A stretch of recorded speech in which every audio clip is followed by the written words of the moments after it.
Grant Kenny is a former Ironman and he joins us now from Kurrawa Beach on the Gold Coast. Grant Kenny, thank you and good morning. Should competitions continue to be held at Kurrawa Beach? Yeah, I don't have a problem at all with Kurrawa Beach, and we were competing right alongside the under-15 area, and we had kids from Noosa Surf Club in that area as well. And at no time during the competition, or indeed, when we were having our, sessions afterwards, counselling sessions for the kids, many of whom knew Matthew, nobody, raised any concerns about the conditions. Yes, they were challenging, but this beach is typical of what you get in an open East Coast beach in terms of surf conditions. But it is extraordinary that there have been 3 fatalities there at the National Surf Lifesaving Championships. You have to admit that.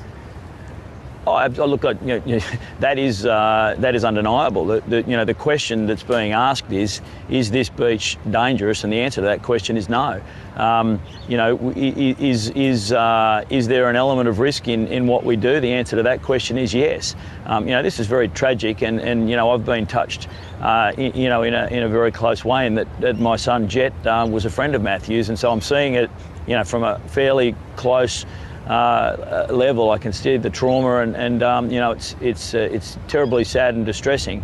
But again, and I asked my son again this morning as we're about to go and resume, competition. Is he happy to go out there? Was he concerned? Did he think, that it was big or dangerous? And he's happy to go race. He's not in that he's emotionally happy, but in terms of the sea state, he just said it was. It was challenging, but it wasn't dangerous. His friends and family, how are they coping? Look, I haven't spoken to the family. I don't know the family, to be honest. But it's a terrible time. There's a lot of tears around, and in my house as well. But we are lifesavers, and this is what we do. It's obviously a very emotional time, and another person who's feeling very emotional at this time as well is Phil Bird, whose son Saxon Bird died at the same beach 2 years ago. He says that he blames Surf Lifesaving Australia for this death, and the safety of the competitors is not their top priority. Do you agree with that?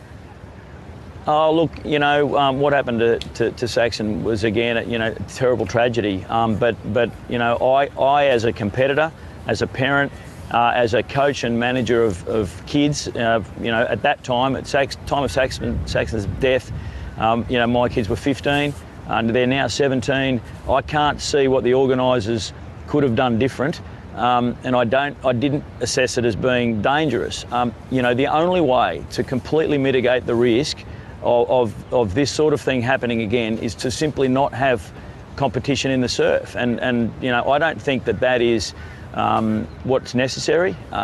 There have been, sadly, 3 deaths in the water. There have been others that have been forgotten that have happened on the beach over the years too, and I think we need to try to keep this in perspective, as sad as it is, and contemplate statistically how many people have been in this competition over the decades, how many people have gone out through the surf and come back in safely, displaying the sorts of skills that they need to have as to be lifesavers and protect the bathing public of Australia, and that number is hundreds of thousands of times people have gone in and out through the surf safely.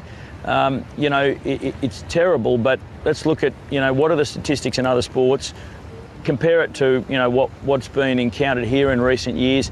But importantly, what is it that can be done differently? And I know, because I've been involved in some informal discussions, that there are measures that are being looked at, but they're not easy to implement. Let's just talk about some of those measures, because after Saxon Bird's death, the coronial inquiry recommended the use of flotation devices. Do they need to be introduced and be mandatory? Well, see, that's a really interesting point, because a flotation device is completely inappropriate, in my view, dangerous for certain elements of the competition. So, for example, if you're a swimmer, and all lifesavers or even just public that go body surfing would know this, you need to be able to dive deep underneath an oncoming wave, and you also need to be able to, swim in it, and you need to be able to catch a wave.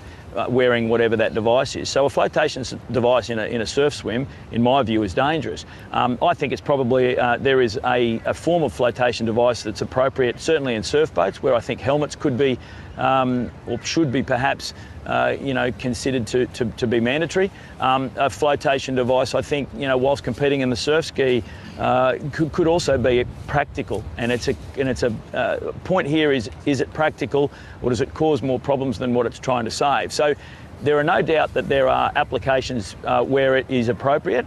The issue is that it has to be, well and truly understood. Look at the downside of something, any sort of safety consideration, then have it designed, tested and implemented. And it's only been, I think, 6 or 9 months since the inquest handed down its findings. So I think, this is not something where you just run across the road to BCF and grab yourself a vest and come back over and race. This is a fairly complicated situation.